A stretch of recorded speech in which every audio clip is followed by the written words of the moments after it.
Hi there, Tarot lovers. Our card of the day today is the Seven of Cups. So, take a look at this Seven of Cups. There's this silhouette of a figure here staring off into the clouds at the Seven Cups filled with quite a variety of different things. There's a castle, some jewels, there's a wreath with a skull underneath it, there's a dragon, there's a masked figure with a glow around it, there's a head and a snake even coming from the highest of the cups. So what is this card talking about?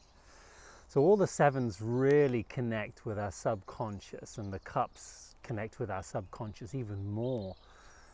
Because of the emotional element inside of our subconscious nature, and the fact that our subconscious is very much stimulated by desires and dreams and feelings a lot, that we don't always understand, create consciously, but are part of our unconscious creative process in this world. So a lot of our habits in life, a lot of our tendencies, and a lot of our programs in life come from those early years of our youth, where we are taught to be, to feel, and to want certain stories, certain ideals, and we are taught to believe that certain things are more important than others. And this card talks about those subconscious beliefs of what we feel are important, and especially the emotional stimulus which comes from creating certain things. So let me give an example. So there's some anomalies in this card, and a lot of people don't really understand why this card is, shows the things that they show, because there are some things which seem like, oh yes, I will definitely put that on a cloud as my dream, my goal, my fantasy, oh look at that, that's fantastic. Yes, a castle, yeah, I want to live in a castle. Wealth, riches, yes, I want to have all those jewels, yes. Or spiritual importance, which is masked and cloaked and hidden. Yeah, I wouldn't mind a little bit of that. Even the hat, the head there, which some people talk about representing different things. I see it more as an intellect and knowledge and understanding and cleverness. We give those things importance, and as everybody can really relate to that. The snake, what's that all about? It's actually the highest cup. And the snake speaks about our sexuality. It speaks about this kind of raw, never-ending energetic, and the snake is that which coils itself up around the kundalini energy of our spine. This is this raw, very passionate energy which comes from the earth and is represented or reflects in this eternal movement of our creative sexuality. And we do give importance to our sexuality. But then there's the dragon, yeah, and then there's this wreath, and then there's this even a skull underneath the wreath here, if you have a look at this carefully. And the dragon, how can that be a fantasy? How can that be a goal? So the dragon represents this fantasy fear story. It represents this emotional addiction that we have to fear. And the skull represents this emotional addiction we have to some things dying, and this death nature as well, and this tendency to look for and to seek out things that kill us off a little bit or challenge us and make us die in different ways.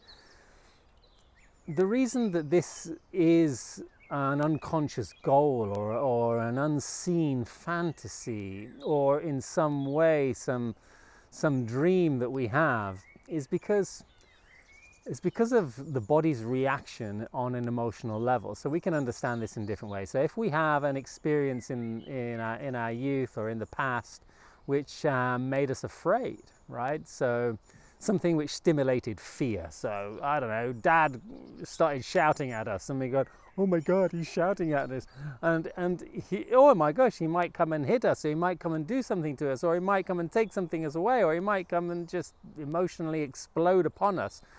We need to be afraid and run away. We need to prepare ourselves. We need to, and we get into this flight and fight mode, and okay, I don't maybe the dad experience isn't the best example, but there are some examples where, oh no, there's a a bull or a cow or a jaguar or a lion running towards us.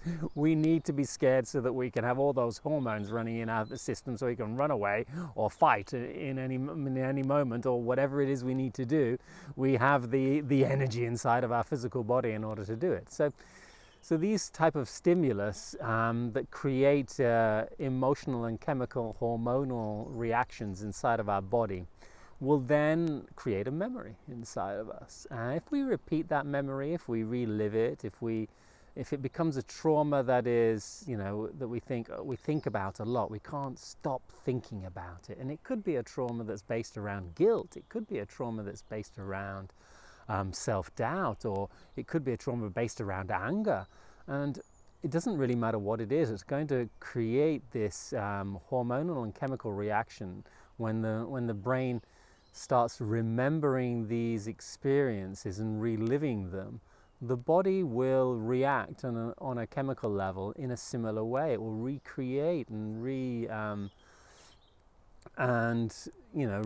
those hormones as if the experience is happening again, as if it's a repeat event, and the body doesn't know the difference, and it starts to feel a little bit anxious and feel a little bit angry or feel a little bit sad or whatever it is, and we don't really understand why, but we're just reliving those events in our mind. So if we're mentally attached to something because we have habits to do this, it even is biologically, it's biologically important to do so. I was reading about this the other day, where if we relive certain traumatic events in our life, or we're programmed to do so, because if we relive them in our mind, then we can be better prepared for the next time something like that happens, right?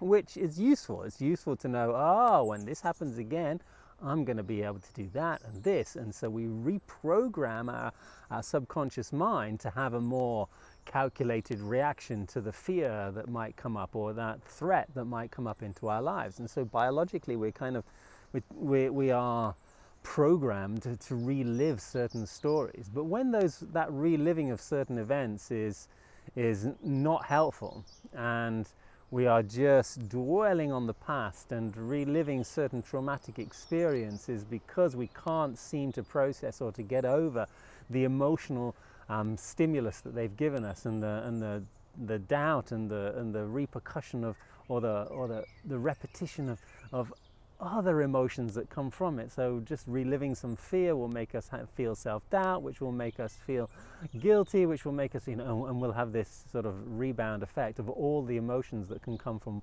one little experience.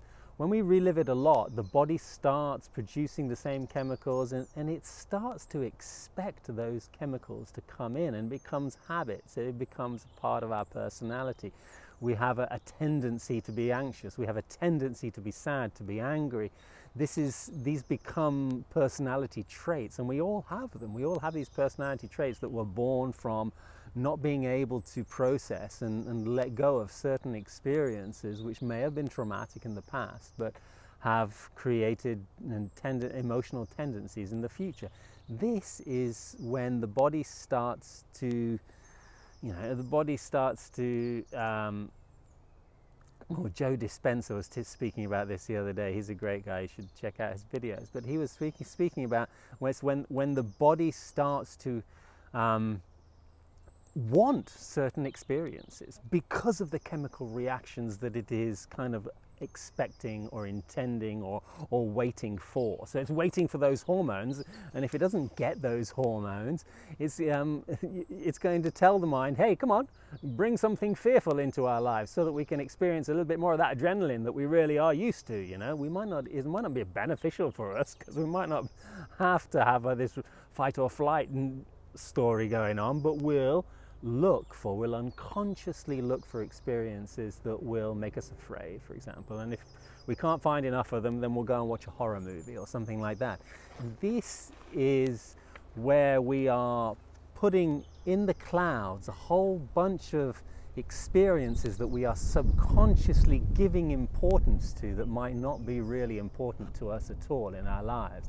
This is the illusion that we might have of, oh yes, I really want that. Why? Because at one time it really felt good for me. And I've relived that good feeling so many times that I think that experience, or that type of experience, is still really good for me. And maybe it is, and sometimes it works wonderfully, but sometimes it doesn't. Sometimes we have these addictions, or we have these habits and these conditionings to desire and to want certain stories that are not really useful for us. And this card is about becoming aware of those fantasies and those illusions that come from these unconscious programmings inside of our mind. I hope this has been the message that you can relate to in some way or another.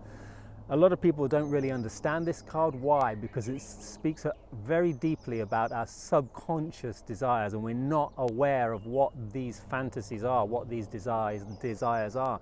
And it takes a little bit of internalization and introspection in order to go within and to really be honest enough to actually find out what they are for us. So maybe ask yourself, hey, what do I put on this pedestal? What do I hold in the clouds? What do I look up there and think, oh my God, I really want some of this. And is it really that I'm looking for? Is that what's really important? Pose a few questions, because this card speaks about unwanted desires and desires that might not necessarily be helping us in our lives. Hope that's been an interesting message for you and helped you in some way. Wish you all the most fantastic day, and comment down below if you have anything interesting to add.